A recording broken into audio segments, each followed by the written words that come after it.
De la maison et de son contenu, il ne lui reste que quelques photos comme souvenir. Au lendemain d'une nuit agitée passée à la Belle Étoile, cette commerçante au marché Mvok à Tanganambala n'en revient pas toujours d'avoir tout perdu dans l'incendie ravageur qui a secoué tout le quartier Efulane. Chaque jour, je suis sous le soleil et la pluie pour chercher l'argent pour nourrir mes enfants.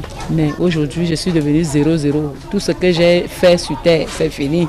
Je n'ai plus rien. Je suis devenu comme un sol qui avait perdu toute sa richesse. Nous sommes en contrebas du lycée de Sam Efulane. C'est à partir d'ici que le feu est parti pour se propager à la vitesse de l'éclair à quasiment 1 km de cet endroit. Les premières victimes de cet incendie ravageur sont constituées essentiellement des arbres fruitiers, notamment cet avocatier juste à côté, un peu plus loin un papayer et même un cacaoyer. La ferme, ça a brûlé tout le derrière là. Ça a pris même, entré même dans le plafond. Si vous regardez là-bas derrière, vous allez voir comment ça a pris la hauteur du feu. Regardez les bananiers là. La hauteur était tellement forte que je ne sais pas, ce n'est que Dieu qui a éteint le feu là. C'était le feu qui montait et puis les flammes étaient tellement immenses que on ne voyait même plus puisqu'il y avait la fumée partout.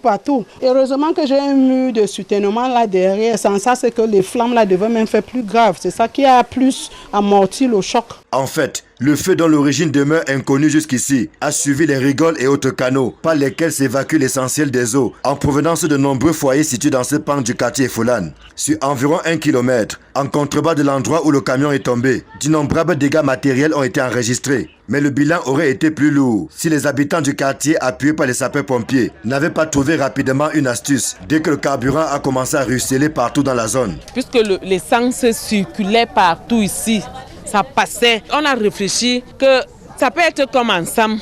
Donc on a ouvert les pompes, tout partout, ça coulait un peu de partout. On a cassé les tuyaux.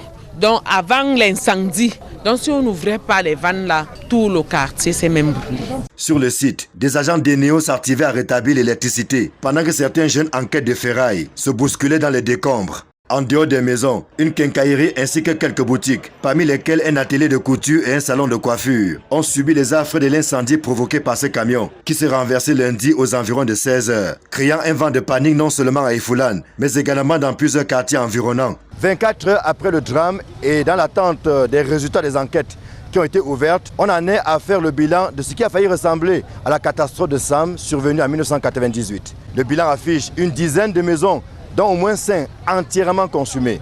Des dégâts matériels importants, mais plus de peur que de mal au finish. Ici Élisée Borba, Marcelin Gansop, Equinox Télévision.